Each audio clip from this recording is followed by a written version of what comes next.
When I saw this article, I was blown away. I can't believe this. All right, check this out. Biden's UN racism inspectors plan to restrict and criminalize free speech. Okay, so before I read this, if you didn't know, Biden is having the UN um, bring in inspectors to inspect American society for racism. Yeah, come in and open the door for other countries to dictate American way of life. How many red flags do we need to know that Biden is a problem for America? Biden is an absolute problem for America. This is frightening. Okay?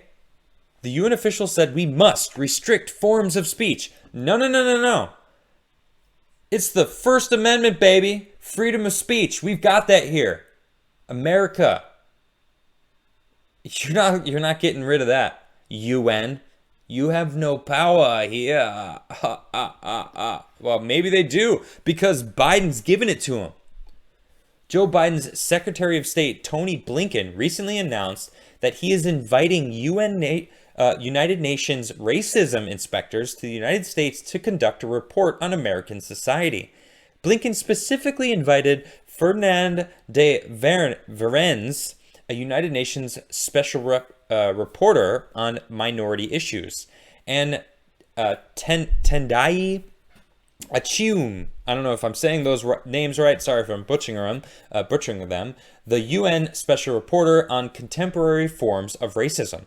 National File has obtained video footage of de Verens calling for the criminalization of hate speech and pushing for censorship by saying that free expression is not absolute. Yes, it is. Free expression is absolutely absolute.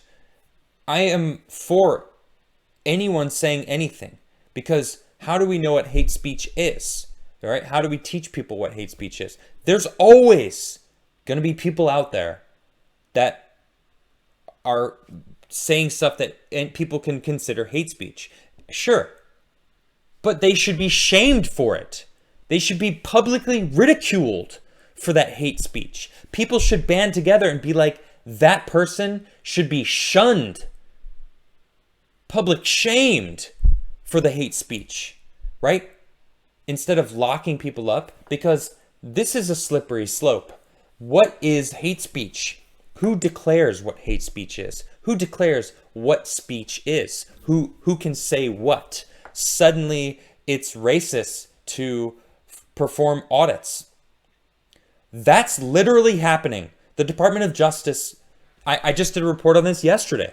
They're making audits racist. They could fine people up to $1,000 a year in jail for wanting to audit the elections. No, they're nothing to see here. You know, if you want to audit, it's racist. Oh my gosh, these people. DeVerens even said that I don't think it will take that much effort to pass legislation in the United States holding social media companies liable for supposed hate speech. National File has compiled evidence of both Verens and Achium bashing President Donald Trump and his supporters, and of Achium calling for reparations for slavery and mitigation as decolonization of Western countries, including the United States of America. Oh, great.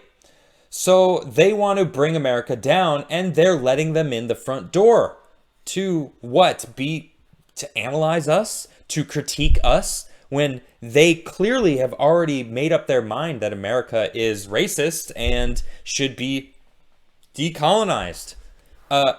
Really? Wow. Great. Thanks, Joe Biden. America first, right? Or is it America last? Which one is it? Because you're really making it obvious. Joe Biden's Secretary of State, Tony Blinken, who headed a Biden project at the University of Pennsylvania that took millions of dollars in anonymous Chinese donations, recently stated, as the president has repeatedly made clear, great nations such as ours do not hide from our shortcomings. They acknowledge them openly and strive to improve with transparency.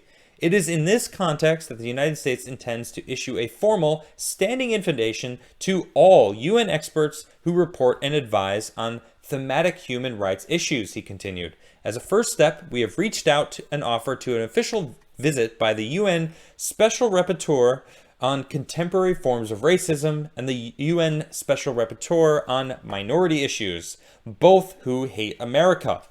In a 2019 seminar for the Center of Comparative and Public Law, Ferdinand de Verens stated, emphasis added, Germany last year, I think, set up an institute which has the mandate, a national mandate, to watch over social media. It is quite intrusive approach, but maybe this is what, I don't want to express my personal view right now, but I think we have to consider, look at this much more closely. There are extremely dangerous conditions that are being created through the use of social media, created to propagate hate and demonizing of other individuals. The right balance is what is required from a human rights point of view. International human rights. Freedom of expression in international human rights is not absolute. My goodness. It feels like she's talking about what the media is doing. The media is the ones propagating hate. They're the ones who are manipulating social media to create a division. It's not individuals, or maybe it's these people that are behind it all, trying to manipulate and divide us and keep us divided, keeping us to hate each other, which is bonkers. We got to stop hating each other. But they're getting it. That's what they're creating it. They are the ones demonizing people like me. Because I voted for Trump. Proudly. And I do it again. And I'm sure a lot of people out there who would also do that. This is insane. He's bringing in vipers that are biting him and dropping him in the house and going, this is good for us. Okay? We need this. No, we don't. We don't need the UN to come in. Because these people, guess what? I'm guaranteeing it, they're Marxists. All right, I'm jumping to conclusion. I'm jumping to an assumption here. Yes, I am. But I'll tell you what. It's going to come out eventually. Oh, actually, they're Marxists. Ooh, they really want to bring... They even admitted it. They've attacked Trump supporters. They attacked America. They think that we need to decolonize all Western countries, including the United States of America. You can step back, the UN. Look, this is insane. This is from Phil That Remains. I've done a little criticism of Fauci, but this would change that behavior. Scientific journal paper suggests making it a federal hate crime to criticize Fauci. They are trying to make it illegal to think differently than what they want you to think. Suddenly you're a Nazi. Suddenly you're the devil. If you don't think their narrative, if you don't go along with what they want, if you don't get the vaccine, if you want an audit from the election, if you don't trust Dr. Fauci, you're the problem. And it worked. And who's doing that? Is it people like me? No, it's not. It's not me doing that. It's social media. It's the people that are controlling social media. Jack Dorsey, for example. Mark Zuckerberg. I quoted Mark Zuckerberg and got a strike on my channel because of his opinions on the jab. Okay? I can't even repeat it. But it went in direct hypocrisy to his own company's rules on how they handled posts about it. Rules for thee. Rules for me. Yeah, rules for thee, but not for me, right? I'm so sick of it. I don't trust these UN investigators, and neither should you.